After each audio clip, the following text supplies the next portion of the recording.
All right, we've hit that time portal, hit the rewind button, and it's time for your next retro rewatch. Ladies and gentlemen, boys and girls, we got the band back together. Make sure to like, subscribe, share the podcast. We're growing this thing. And we're going to talk about the 2024 martial arts extravaganza, Life After Fighting with Bren Foster. I'm going to get into it. Where have you been all our lives? I'm I, telling you. I think I told Chris about this, 6 months ago? And I was like, man, I think it was a Friday night, maybe in the summer. And I was like, Amazon, clicking through, finding stuff. And man, I clicked on this thing. I think I saw a trailer for it, and it just was amazing at the kicks. I mean, this guy is Scott Atkins worthy or better. But it just Yeah, blew me away. And absolutely. I didn't want to hype it up too much, but I had to tell Chris and Brad, it's like, man, you guys got to check it out. No woke stuff here, man. Just straight John Wick martial arts 2024, kicking ass. Old school. Yeah. Yeah, the first time I actually heard about it was actually before you told me about it, though. I had a client, you know how I make covers, and Mhm. so I'm guessing he had gotten a copy of it somehow, and he needed a cover design for it. So, and this guy's actually he's French, and Hmm. so he gets a lot of like Chinese and French and other kinds of action movies, which I guess this is an Australian movie. And so that was how I heard about it. Was I was designing covers for him, doing kind of a bundle, and that was one of them that I did. It was actually hard at the time to find a lot of material to make the cover out of. I think there's more out there now, since it's been out for a little while, and I think it has gotten some buzz and kind of caught some traction. It's actually got for what it is, it's actually got a fairly good aggregate score on the IMDb, but I'm sure we'll get to that. Usually you kind of cover that kind of stuff. But Yeah. so since we were talking about covers and the physical media, we'll go ahead Yes, and we'll sir. bring this up. So in America, there is not a physical release of it. Matter of fact, I don't think there is a physical release of it anywhere except for Germany. And if you watch any of the mail days, you see I get a lot of stuff from around the world. And anyway, so there is a limited edition version media book of Life After That's Fighting from Germany. And awesome. I don't know. Let's see if we can you see that pretty good? Yep. It was good, man. It's kind of an odd way for me to have to hold it up there to the camera, and I can't see the camera holding it up. So Yeah, good job, you man, got a showing it. DVD in the back, you Mhm. got a Blu-ray in the front. Um, this is actually one of the padded books. I don't know if you can kind of tell that. Like it has kind of like a plush to it, whereas some of them are just very hard, like a hardbound book kind of thing. And they actually made five different versions of this, if I remember correctly. And some of those were like very hardbound versus like this one being kind of padded. But it was I don't know if you can see that either. Like it's retro gold. Right. 63 is the name of the German company that put it out. It's really good. As far as the Blu-ray quality, like Brad and I watched it, Hmm. and there's actually two different. So the Blu-ray version is, I'm sure, the version that you and I watched on Amazon, and the DVD version is actually 5 minutes shorter. And I don't know why. I'd be willing to bet there's probably some of the more extreme stuff is maybe cut down. I don't really know. It might be interesting to watch someday and see if it's noticeable what's different. Um, the movie, like the picture is great. The sound is thunderous, which is good because it should have been. Hmm. The sound of the movie was just absolutely fantastic. It has some of the best fight sounds I've ever heard. As far as like, uh, whenever a kick goes through, whenever a punch goes through, it's very distinct. It's very unique. Every single one of them it doesn't sound like celery getting popped every single time. Yeah. So all that stuff is really good. One of the things with this being a German disc, though, is there's time jumps in the movie, like a week, a month, 3 months, stuff like that that happens. And whenever there's a title card that would give you the time jump, it's in German. So I remember enough of the German that I took in college to know the numbers, but I didn't remember enough to be like, okay, well, this is a week, this is a month, that kind of thing. That's almost something I would have had to have looked back, which I saw it on Amazon as well the first time I saw it. And then it was so good, I decided to order the German media book from right directly from like gold retro gold 63. So that was kind of cool. Yeah, man. But anyhow, that's a little bit about the physical media. If you wanted to try and find the physical media, the only way you're going to be able to find it and what you're going to get yourself into. Yeah, man. Thanks for sharing that. So I watched it. I rewatched it actually on Friday night, so it was a good rewatch. And I watched Amazon, and it's also on Tubi if you prefer that. So that's two ways of watching it. And here's another cover. This is just my IMDb. Pretty good little cover there. That's one of the action scenes at the poses at the very end. Bren Foster. So a little bit about Bren Foster, and actually, went deep dive on some podcasts. Australian guy, had a Taekwondo background, and he could do, like, if you try to look up some crazy kicks, I'm talking about flip up board kicks, 360. Some of the stuff just looks like, man, I can't believe he could physically do it. And did some of our boy, we got to give him a shout out. Before Life After Fighting, he did actually two Steven Seagal movies. And Yeah, and you tried to watch one of those, I didn't you? tried to watch one, didn't really make it through it. And I think I watched the fight scenes, but man, as you know, that was the Fat Man. It was, so he actually did one with Stone Cold Steve Austin, and I watched just the fight scenes from that. He had a little bit of a co-starring role or featuring in that one, and that was Maximum Conviction in 2012. And I listened to the podcast, and you can kind of tell that he was maybe hoping on kind of start doing more of that, because he was also on like Days of Our Lives and did a lot of drama Dude, I mean, yeah, acting. he was in like 70 episodes of like Days of Our Lives, which I mean, when you hear a normal show, 70 episodes is like a ton. For a soap opera, that's like 3 months, He had you know. some direct to video that he did. Like he was even in that third one. Never, I didn't even know it was out. Deep Blue Sea 3. Yeah. Oh yeah, so it was Maximum Conviction with Stone Cold Steve Austin and Fat Man Steven Seagal. Has pretty good fight scenes in that. And he said they would allow him to do some things. And then he also did Force of Execution a year later, which it had Steven Seagal, Vig Rames, and there was, oh yeah, Danny Trejo. And then basically Bren Foster was almost like the star, but he wasn't a big name back in 2013 yet. And did a bunch of TV stuff. He actually even did a Mad Max video game. He was Max. What's the last name for Mad Max? Starts with R. Rokitansky. There it is. He did that. Him being Australian. Alpha Code back in 2020, like a kind of a sci-fi. So he's done some different things, but this one just star and role. He was what, writer, director, Director, producer, everything. producer. Yeah. And you can just tell this was a passion project. Just really stood out. And I mean, he's like 48 now, and I think when he filmed it, he was what, 40s, 46, 47. But man, just really stood out. And I'm gonna share. I tell you, to be 47, 48, he is in next level shape. I mean, Yeah, it's he's like embarrassing the shape I'm in versus like the shape that he is in. he really just stood out in this in Life After Fighting, but it was like the combination of Muay Thai, Taekwondo, which he had Hapkido, which was a little bit of like Philip Ree had. He had Jiu-Jitsu, so all around skill, and he threw that all together in this movie. And just front kicks, side kicks, spinning kicks, just like the hang time 360 is just impressive. And another one that a lot of people were saying, he said on the podcast, this was not sped up at all. This was him and his stunt team, which was impressive because a lot of stuff was sped up back in the day. No wires, no CGI. This was like legit, like fighting wide angle, and you could see everything. I mean, they were just going at it.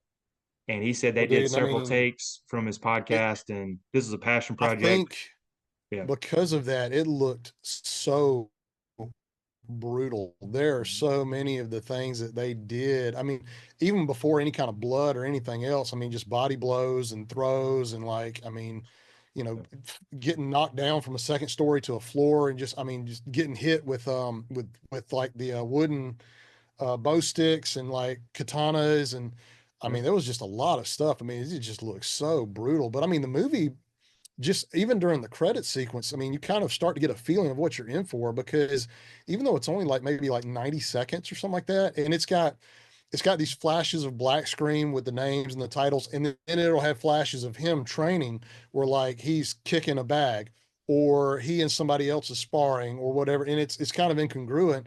But Yeah. even then, like the thuds, the thunderous sounds whenever they're hitting something, is just you Yeah. immediately you get the sound design of like this is forceful, you know. And I did a hot watch on Dominique. I don't know if you watched it yet or not, but that Oh was yeah. one of the things I talked about in Dominique was how the sound design was really kind of second rate. There was just nothing that was very like distinct and nothing that was just very like forceful. And I mean, it was one of the things that kind of hurt the action scenes along with like the CGI gunshots and stuff like that. But in this movie, the sound design was so good and it really helped all the moves and the speed and everything else. I mean, the camera flows, there would be times where like they would do a tumble or they would do a kick and the camera would roll with the kick or the tumble, which was so good because a lot of fight scenes, the camera's too close. Yeah. You know what I'm saying? Like you can't really see what, and I think they probably do that where it's like, oh, okay, well, the closer it is, you can't see whether it does or doesn't hit him in the face. But this camera's backed up for a Mhm. lot of this stuff. And I mean, I don't know if this wasn't like the WWF or something. I mean, like I know it was like scripted and choreographed, but I mean, some of those blows look like legit. Like I mean, guys were really taking it because I don't know how they would have avoided it on some of those stuff. You Yeah. know what I'm saying? Like say with like the breaks to the katanas and other stuff like that. I don't know how it would have just shattered in midair without actually having a blow land. You know what I'm Yeah. saying? Bren Foster did say on one of the podcasts, he goes, blood, sweat, and tears, but we actually got out with no injuries, which was good. But it was most of a stunt team, so that was great. But yeah, man, you can tell he wanted this, but he wanted this to be a drama, and he wanted this to be like legit from his podcast, like no CGI wiring, like real fighting, wide angles. I had to be a little nitpicky because I watched a ton of action, not like I'm an action movie guru critic or whatever, fight scenes, but great wide angles, old school like 80s, 90s, like some Van Damme. But if I had to, some of them it will be a little kind of that shaky cam feel on some of them. If I had to get really, I would have well, it'd be a little more smoother, but maybe they wanted to do it that way. Still look great. If I had to get nitpicky, a little bit of the shaky cam, but you could see the kicks, feel the kicks, like you mentioned. The music was pretty good in it too. It kind of had a good drama Yeah, it feel. was. It It almost felt, had like that John Carpenter kind of like thick yeah, bass, like synth that dun dun dun dun dun. Like there yeah, was a lot of that kind of feel to the yeah. soundtrack. And overall, I thought the acting was good too. Like I'll have to give it to this Luke I Ford guy, Victor, dude, legit, like scary, I mean, evil villain. so that's one of the things like so we can get into some of the great things and some of the bad things about the movie as we go, but definitely one of the good things about this is nowadays it feels like there's a lot of stuff that has villains that they want to humanize them or they want to make them like, oh, they're not truly evil, there's some humanity in them or this that and the other, or like we've got a lot of movies now where I think maybe in the storytelling it's almost the twist that we're going to have Maleficent, our villain's actually our hero, our anti-hero and all. I think that's really commonplace. This guy, there was nothing redeemable about him. Like this was full on 80s, like just full evil, like true villain. Like, I mean, you want this guy's hide. Like, Yeah, whatever happens to this guy cannot be bad enough. yeah. You know what I'm saying? Like, that was really good. I really enjoyed that about the movie with it having kind of that 80s feel action movie. Like, they had adopted and adapted that in this particular story. I thought was very good. It was and great. Like I don't know if they were stunt guys, but great like henchmen and the guys that he fought, like legit. Like Yeah. the two guys coming into the gym and challenging from the students. I think the Asian guy, like all right, they're going to square off later. They were pretty. They looked like they could give anybody a problem. That was impressive. He handled it It well, and I did. always thought he was a humble guy with his past. Like Alex Yeah. was his name, Faulkner, and the guy that challenged him, the former fighter, that's like you retired or you quit or whatever it was before we got to fight, and then him actually coming to his gym and challenging him. That was pretty interesting. So Kind of like, yeah, I'm gonna die I on my sword. so you talk about nitpicking stuff. That's one Yeah. I'm gonna nitpick. Mhm. And like let's talk about that for a minute because the runtime of this movie is over 2 hours, which is Yeah. uncommon, especially for a martial arts action movie, let alone any action movie. That's right. Okay, so that's pretty long. Mhm. And part of that runtime is ate up with this guy who is younger than him, who wants to be like the world champion kickboxer or whatever he is.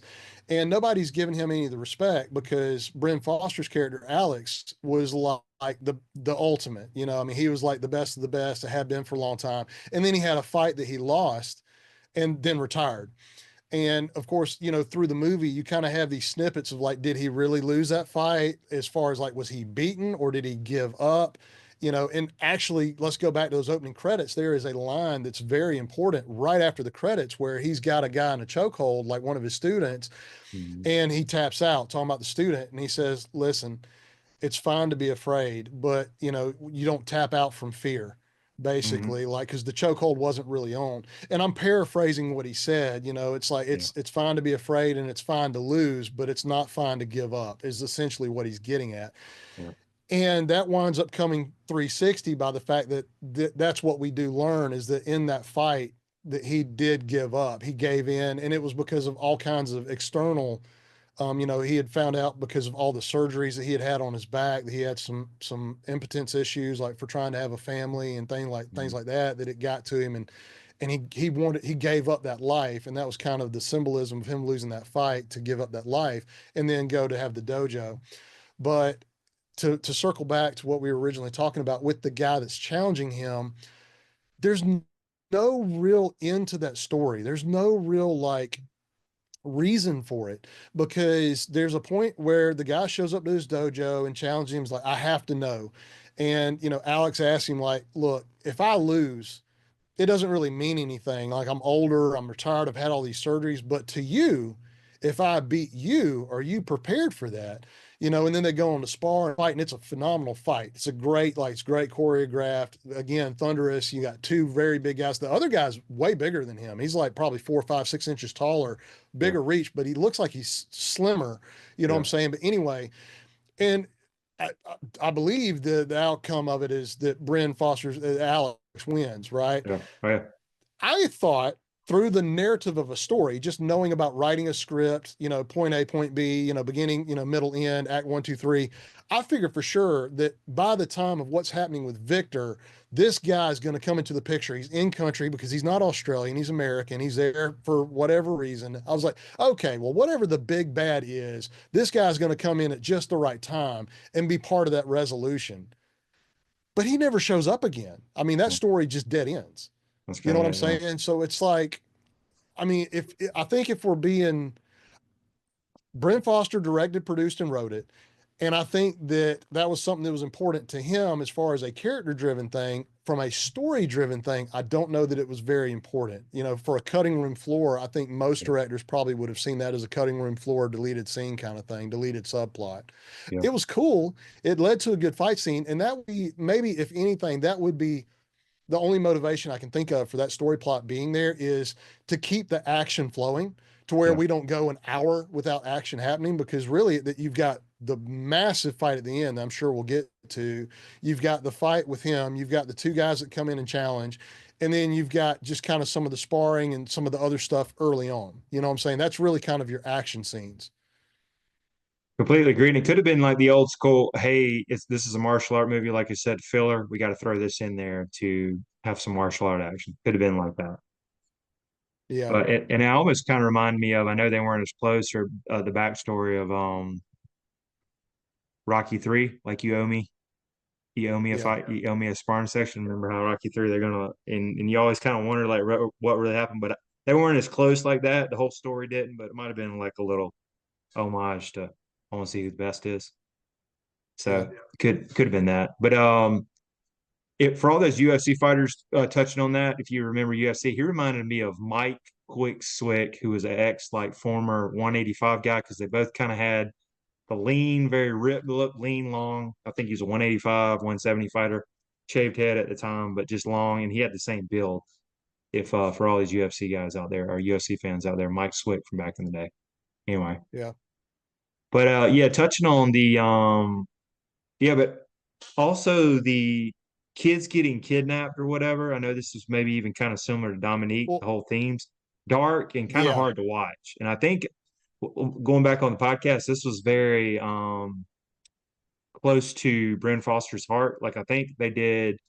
post something on social media if you um want to stand up for child sex trafficking or child trafficking or whatever. And he said no one really like posted none of the celebrities on all the themes out there. It was kind of very like quiet. And he goes, "This is always very close to me. I think he has 4 kids." And he's like, "I wanted to put this out there, so this is why I put this theme in Life After Fighting. I think it's close to his heart." So so spoilers ahead, because that is Mhm. definitely where things flip. Yeah, Because up to, I mean, the movie starts out with him at the dojo, and this woman who is divorced from this Russian guy who has a son comes in to sign him up for karate, and then she winds up taking classes herself, and then Bren Foster winds up starting to have a romantic, involvement with this woman. So, I mean, we understand very early on that Victor's going to be a problem. hmm, Now, the depth of how Victor becomes a problem was a complete shock to me. And I got to be honest, I mean, for what feels like it's going to be a popcorn, like, martial arts flick, it takes a nosedive into dark, dark, dark, dark territory where, like his nieces, I think they are, a lady that works there. It's like his receptionist is her daughters or her nieces or something. The two of them get kidnapped, and then if you've got this pretty, I mean, a pretty fair amount of time that passes with the kids missing. And then of course it goes into, well, Victor's the one that's kidnapped him, and it's he's trying to make deals with like Bulgaria or something, like, to Romania. sell the Yeah, children, and Romania. And it's like, let's go back to what you said too about the acting being really good in this. It is shockingly good. The yeah, acting is shockingly good in this movie. And part of that is it's not just the popcorn like kicking and punching. It's a very emotional story involving mhm, these children getting kidnapped, and then the recovery of these children, and then dealing with this Russian mini boss or whatever he is, that is, got connections and wants to get these kids back. And I mean, what are we going to do? And I mean, like the women, really even him too. I mean, just soulless, empty emotions of like these kids being, taken. And, you know, did this woman attempt suicide, or was she, overdosed on, antidepressants? What happened with that? And, but I mean, it goes so dark. Like, I know I almost cut it off because I mhm, have 3 daughters. yeah, And I mean, I'm just going to be honest. Like, I mean, I'm more than missed it up at a couple parts of this thing, because there is a part where one of the children unfortunately does die. And that is, I mean, right now I'm serious. I got literally have goosebumps on my arm. It is hard to think back and see the violence against that little girl that winds up killing her. And then what happens even to Victor's child, his own son, what he cold-heartedly does, like cutting off the pinky finger, mhm, like in front of his mother, like, on FaceTime. It was jaw-dropping, because I yeah, am not used to seeing stuff like that. And so, I mean, like, I will say, I hope that is not becoming a trend that we are going to see in action movies moving forward, is having that extreme violence towards children. Because now you've had Dominique, you've had that movie, and then you've got, I did another hot watch, spoiler ahead, of Warhorse One that we haven't released yet. So, mhm, but in that movie, there is also some pretty extreme violence toward children. And so, I mean, I don't know that we picked these 3 movies to talk about because of that common theme, but that is something that happens in all 3 of those movies. yeah. Yeah, completely agree. It is similar how you did the hot watch on Dominique, which you did find that one. I watched two very that was hard to watch times too, but really good. And then this movie, even though we've talked about this for a while, but yeah, I'll say some tough subjects, and especially I know it hits home to you being be a father of three, especially three girls. So Well, I mean, yeah, I hate to say that one's worse than the other, because in both a child dies kind of thing, but I mean, Dominique was really, yeah, really bad. yeah. Um, But, so that leads us into where we do wind up with the final fight, Mhm. after they've recovered the children and they can't get to the police station because Victor has the boy that Yeah. Bren Foster and the other woman, I mean, this his mother, they want the child back, so they can't go to the police. And then they wind up going to the dojo to stage this it's like 40 minutes long or something like that. This like a nonstop Yeah. action scene. 38-minute But fights. Yeah. but even but even in that action scene, there's a lot of character development even in that fight scene, because when it starts out, Alex is trying so hard not to kill anybody. Like Mhm. he's trying so hard. Like he's trying to put people in sleeper holds and he's trying to knock them out. But then there's a point when it's a multi-layered fight between like a bottom floor and an upper floor, and somebody falls on their own knife attacking Alex. It kills him, and then he has no choice. He uses a doorknob of all things I to was to gonna say, stab another guy because great he's kill, either by the going to way, get right? choked out and he's going to be out of. Yeah, I mean, it comes down to he's either going to be choked out and out of the fight, or he has to kill this guy. There's no in between. Yeah. And he at that point in time, the script flips that I guess it's on. Like I have no choice. I've got to kill these guys. And after that, you talk about some of the most brutal fighting ever put on film. It is some of the most brutal fighting that I have ever seen. Period. Yeah. And it looks so real. It looks so real. Like I mean, I know that's horror movies look real, ghosts look real in movies, this, that, and the other. But I mean, it's just something different. Like you watch Bloodsport, which we have talked about on the channel before, and you and I have both stated that Bloodsport may be the greatest martial arts movie ever made. There's a lot of times in that movie that the fighters pause. They're Mhm. waiting for the hit. They're waiting for the slow motion. You know what I'm saying? It's clearly choreographed, but it's very intriguing. It's very engaging. It's very good. They all have different fighting styles. So I mean, it's something that you don't stop and say, "Oh, this looks fake." You know what I'm saying? This one doesn't do any of that crap. Like this stuff is so fast and it is like so quick in between all these combatants. And for most of the fight, he kind of is able to isolate 1 to 3 at a time. And the way it feels like he deals to those 1 to 3 at a time, it feels like he could really do it. Mhm. Most of the time, like John Wick, Yeah. there's 15 guys in a room that are all shooting at John Wick. If they all just conversion on John Wick at one time, he'd kill 5 of them. The other 10 would get John Wick in Yeah. reality. He does such a good job of planning these fights. It feels like he could really take on these 9 or 10 combatants and Yep. actually win this thing. Completely agree. Yeah, it was 9 of them. The doorknob, I made notes on that. And this the different layers, and it was character development. And it's just like, man, if you want a final climax fight, this is 38 minutes. I remember watching your timelines. All right, here it goes. And one of the best ones was the dude that was the henchman earlier in the movie that was like holding the kids at the Yep. house or whatever. I think he even punched one of them or whatever.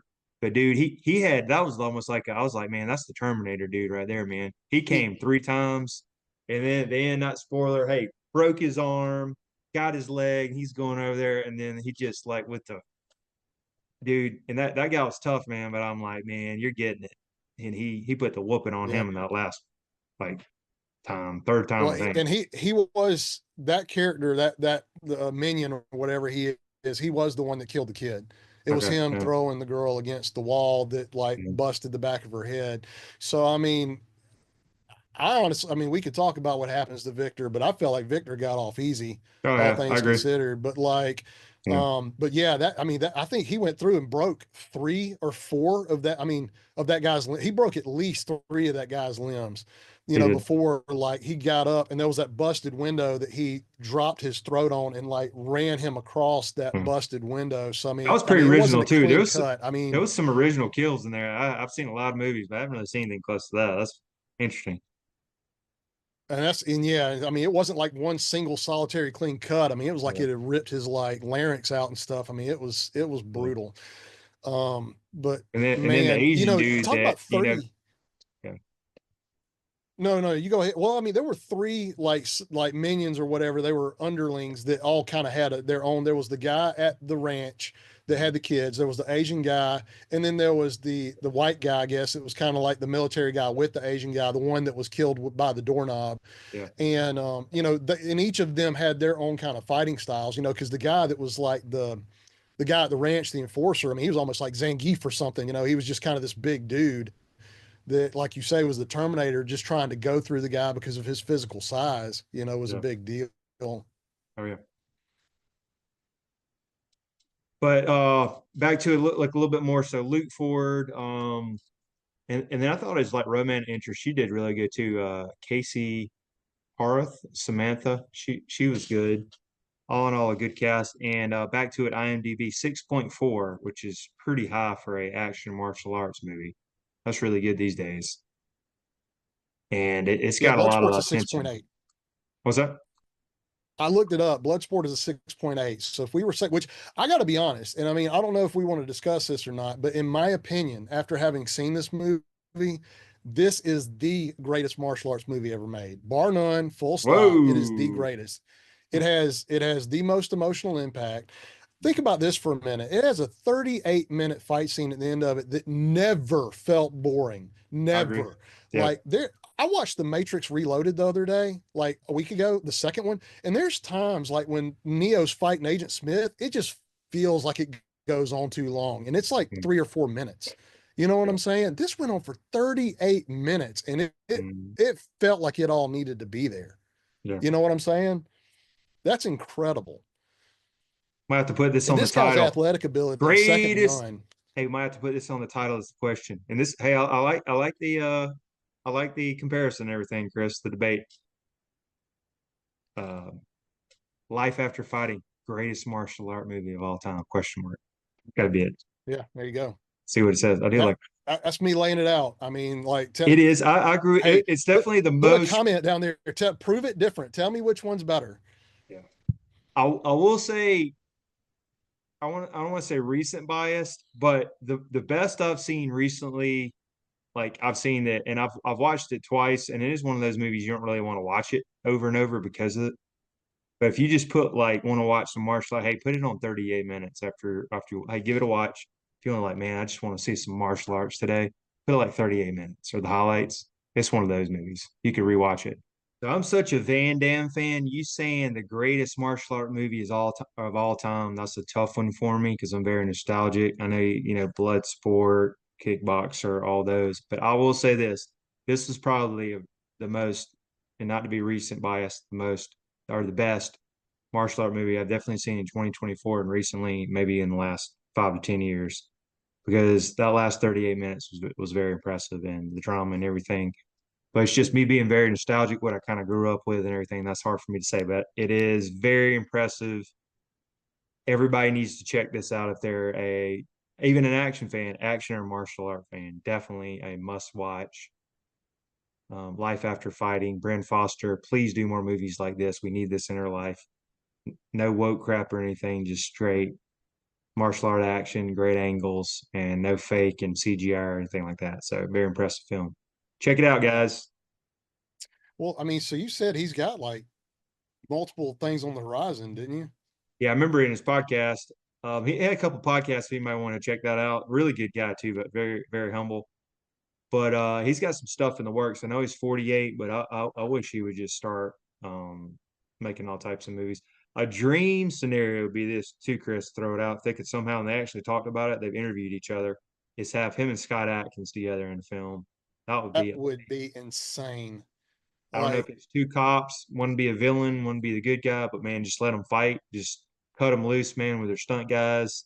Give them whatever budget, yeah, but that would be that'd be amazing awesome. because, you know, as far as the martial arts fighting goes, to me, the next best fighting action movies actually probably Undisputed 2.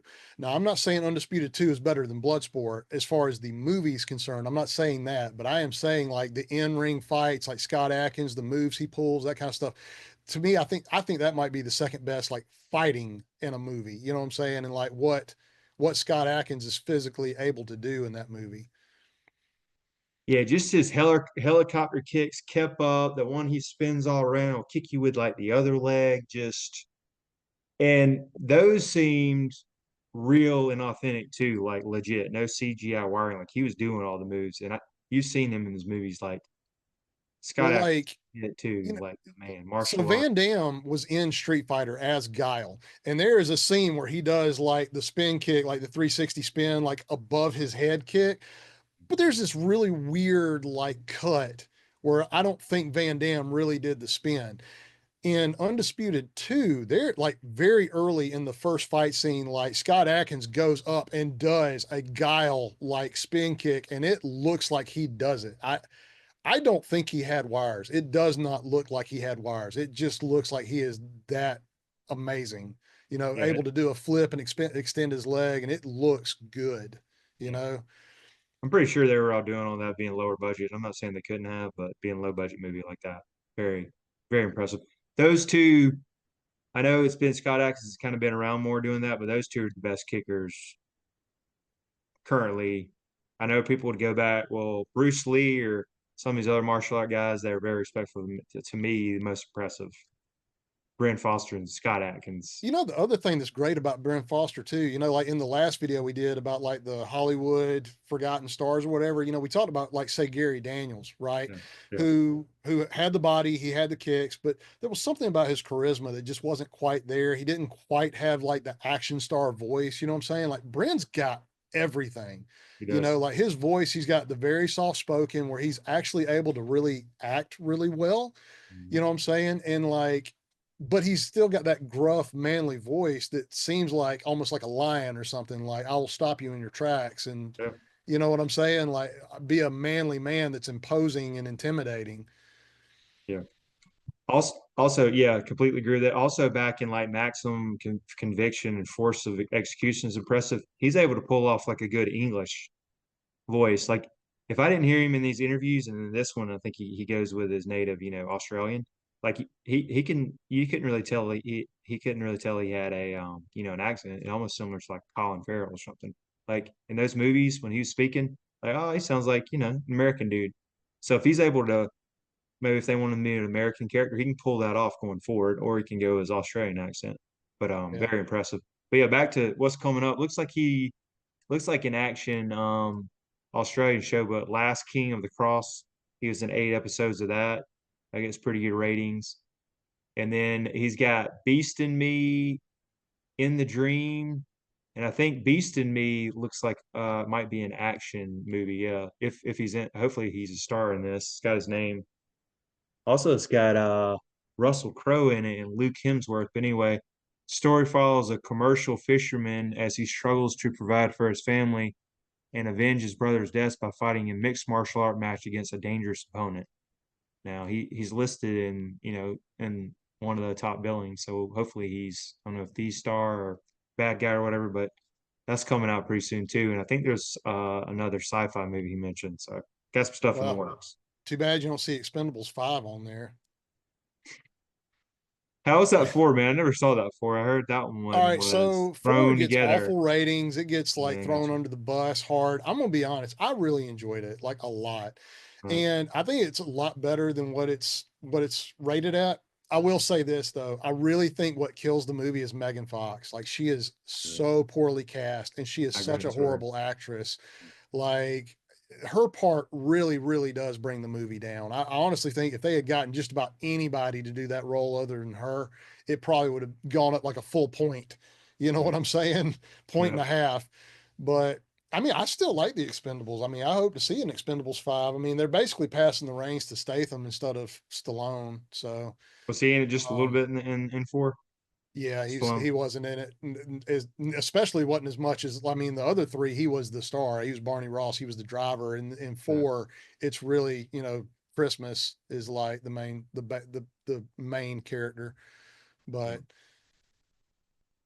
Yeah, but all in all, Bren Foster, please make more movies. Everybody, please try to check out Life After Fighting on physical media or Amazon Prime, and then also Tubi. So check it out. Great review for us. And maybe we'll all be right, going back more modern stuff coming up, or might go some old school stuff yeah, we coming up. I think we What- need to get back to some older stuff probably. We've done some fairly new. I mean, I know the last two videos was like 80s and 90s stars, so that's definitely in the wheelhouse. But I think Yeah. especially if you take into account like the hot watches that are coming up, most of them are newer films. But I mean, with it being a hot watch and doing a review, it's probably more newer movies that I'm going to review versus old ones that people have probably really seen as much. So, That is correct. but is that it? Also, We hitting check the out end of the that tape hot watch. It was released last week. Hot watch for Dominique. Check that out. We might post it somewhere around in here. and It's there. Yeah, somewhere around in there. Top, Yeah, bottom, left, right, yeah, somewhere. there it is. Yeah, Dominique. All right. Well, I guess we've hit the end of the tape. We got to hit the rewind button to get to the video store, right? That's right. And if you're still around, make sure to like, subscribe, share the podcast. We're growing this thing. And as always, be kind, rewind.